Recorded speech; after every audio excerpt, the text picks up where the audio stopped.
For more resources, visit rymonline.org. 1, 2, 1, 2, 3.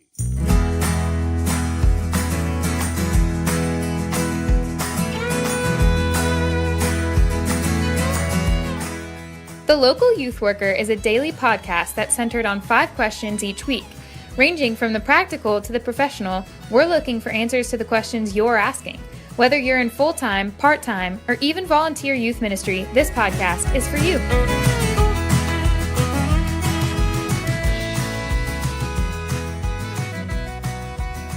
All right, everybody, so welcome back. This is the Friday show. We've been talking to Joe Deegan this entire week, and we're going to be wrapping up our time with him today. And so today's question is for Joe. What advice would you give to students who may desire to pursue just a calling in the arts in general, or music more specifically? And I bring that up kind of asking the question of, Joe, if you were talking to a student, and so for the youth directors that are listening to this podcast, this could be maybe some helpful advice on how they could counsel students who are considering pursuing the arts, because I feel that most of the time it seems like this could be discouraged more than encouraged because of some of what we've highlighted on the show this week, that not always a stable source of income and stuff like that. And so it can be hard for people to be wrestling with, practically pursuing this in light of just kind of the, not having a steady paycheck and all that stuff. So what's some counsel you would give to students? I think the counsel I would give is, if this is something you really want to do, then start right now. Because, like what you were saying, I think that there's always that sentiment that, this is a fun hobby, but you should pursue something that's, going to be more stable. What I didn't realize, what I'm starting to realize now, is that I have plenty of friends who make a living as artists because they started early and they learned certain skills and crafts that they could market and that they could turn into a full-time job.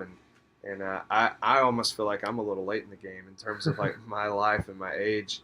But yeah, for someone who is a student who's really wanting to pursue that, start now. And to me, the biggest things are really learn as much as you can, and think about that in terms of the major that you choose in college.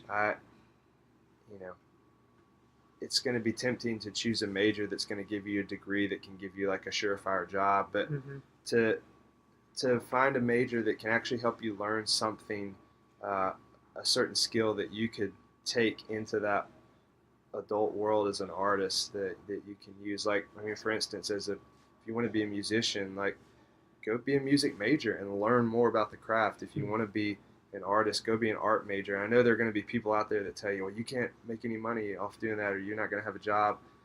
You can absolutely make money and make a living off of doing that, because the more you learn, the more skills you will acquire to provide a service to people as an artist. Because ultimately, that's what you're doing as an artist. You're providing a service to people, and it's not a tangible service, but it's a necessary service.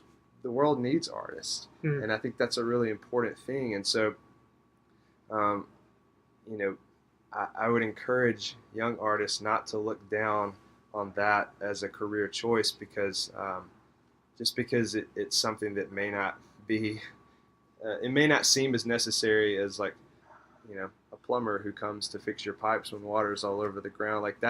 That is an immediate need, but sometimes we forget about our spiritual and emotional needs that artists can help bring out in us. Absolutely, that's really good. And you talking about not only starting early, but also learning, all you can about that specific field. And so I'm thinking, I was going to bring up, what are some helpful resources, maybe some books that you've read that have kind of helped shape your view of worship, your view of the arts? Just anything in general. Is there a book or a few books that have been helpful in your learning? And it might not even be books, but just how you've tried to kind of educate yourself as well. A lot of it has been, it's hard for me to think about books specifically, but for me, the way that I've grown the best through this process is to reach out to people and ask questions.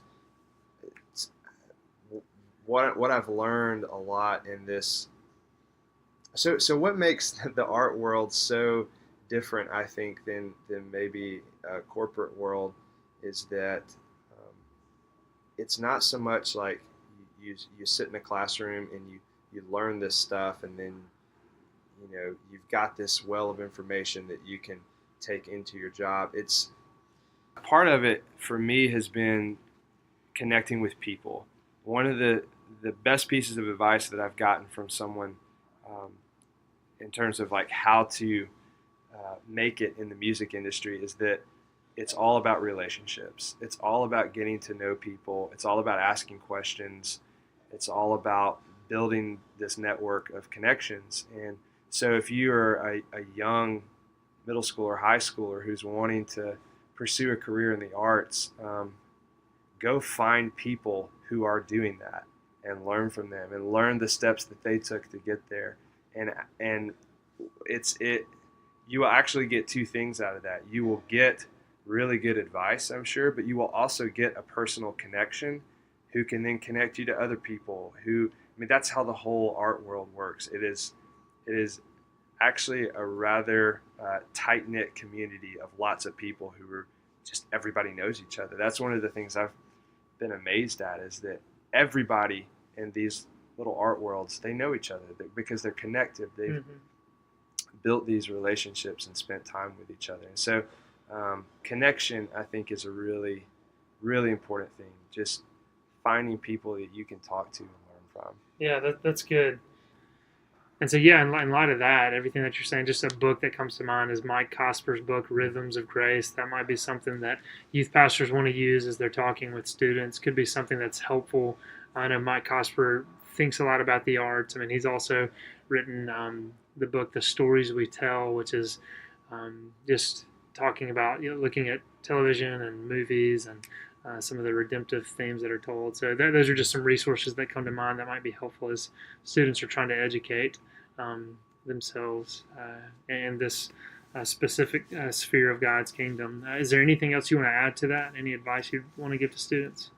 Yeah, one of the things I'll say is that when I started venturing into this music career, I started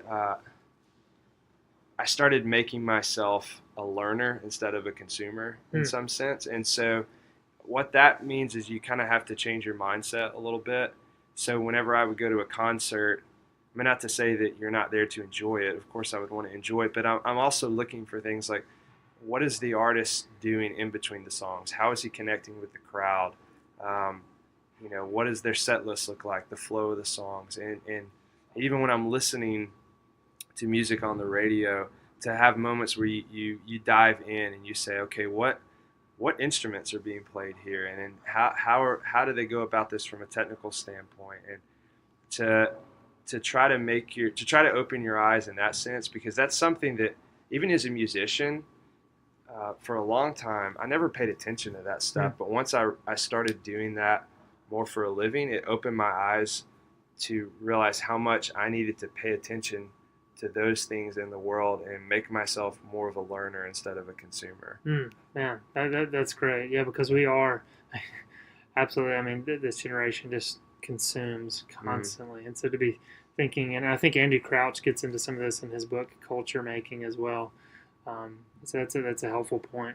Well, look, before we leave, I did want to allow you to give just shameless plug of your albums and where people can buy that. I mean, website info, anything that people can connect to you and your music, because we'd love to get that out there. Yeah, so I have two albums. The first one is The Risen King, and the second one is called Cover and Title Page. They're both on iTunes and Spotify, and you can also go follow me on social media, Joe Deegan, Twitter, Instagram, Facebook, anywhere. Good deal.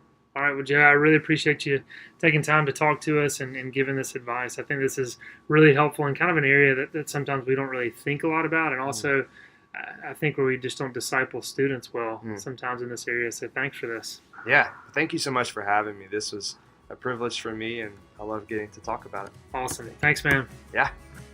Thanks so much for tuning in this week to the local youth worker. As always, we hope you've been encouraged and equipped in your call as youth workers. If you take time to rate this podcast on iTunes, it would greatly help us. As always, we want to thank Joe Deegan for providing the music and encourage you to go out and purchase his newest CD, Cover and Title Page, which you can find at iTunes. See you guys next week. Have a great weekend. Come and buy without money. Oh, come and feast without